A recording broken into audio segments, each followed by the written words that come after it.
All right, so I'm going to take the pro side of using PET scans for follow-up. Just note that the views expressed by Alan Sandler, the speaker, may not necessarily reflect those of Alan Sandler, the academician.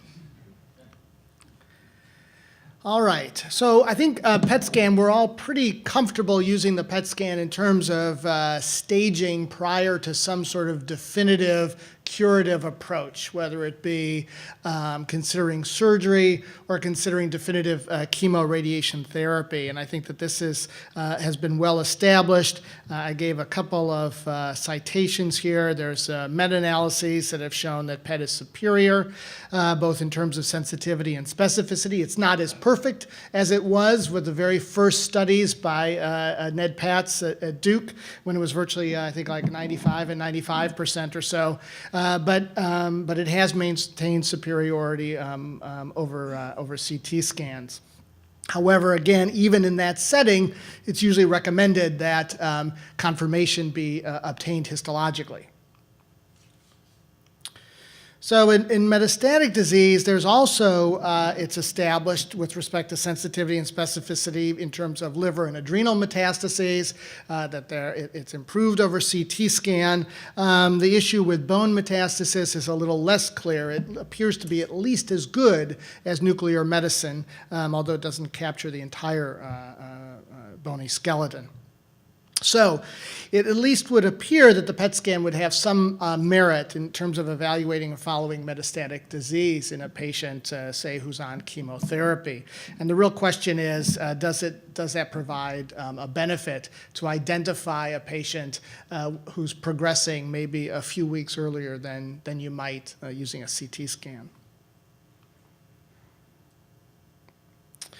So there were a couple of, again, this is another one of those talks that I don't think I've ever given before, PET scan, so I had to do a little bit of work again to try and figure this, to see what the literature actually has on it. And there actually are a couple of randomized studies that attempted to look at the role of PET, much in the same way that we use a CT scan. So patients would obtain a baseline PET CT prior to initiating chemotherapy, and then would have the PET scan obtained at some point afterwards, utilizing the SUV value to sort of guide and dictate potential treatment and how they were doing.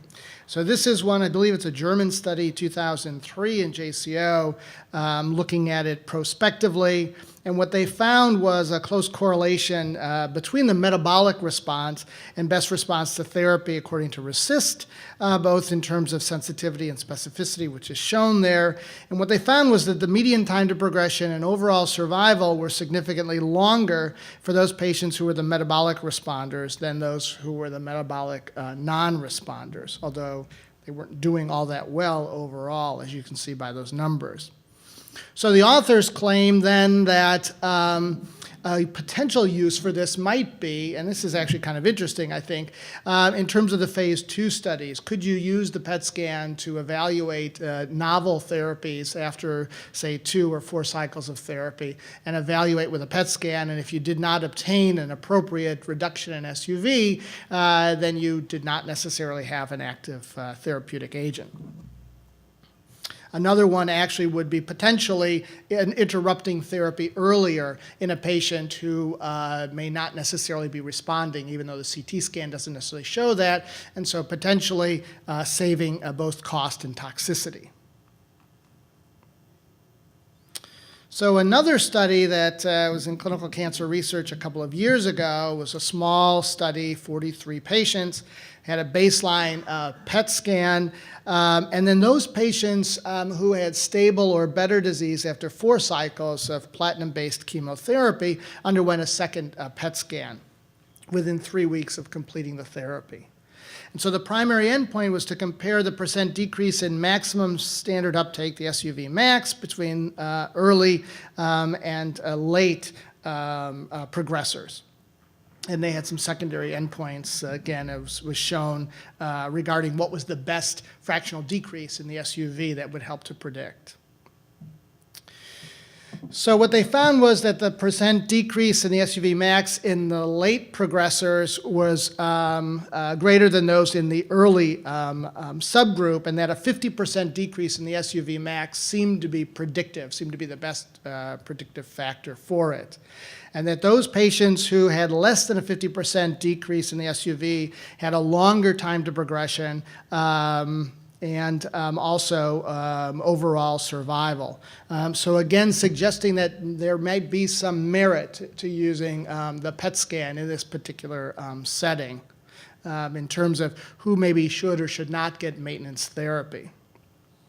And so I brought this slide in, which really shows 3 randomized studies looking at maintenance that we've talked about in the past. But just to show you the point about how many patients go on to this was, of course, the cross maintenance, and that there are a number of patients that may not be able to be fit enough to go on to get maintenance therapy. And again, somewhere in the range of a third to 50% of patients don't go on to get second-line therapy. And that's where maintenance therapy was potentially appropriate, but maybe with the PET scan, you wouldn't necessarily have to give maintenance therapy to everybody, but what you could do is actually some folks who were doing very well by their SUV, you could actually give them a chemotherapy holiday and just treat them with second-line therapy in that fashion, following them with PET scan. So my summary was that using the metabolic response as an endpoint may shorten the duration of phase 2 studies. Maybe that's a good way to test for new agents. It may also help to decrease the morbidity and costs of therapy in patients who are not responding instead of giving them continued therapy in the folks that we otherwise would call stable disease. And then again, by identifying progressing patients earlier, might we be able to treat more patients in the so-called second-line therapy rather than treating everybody with maintenance therapy. All right. Thanks.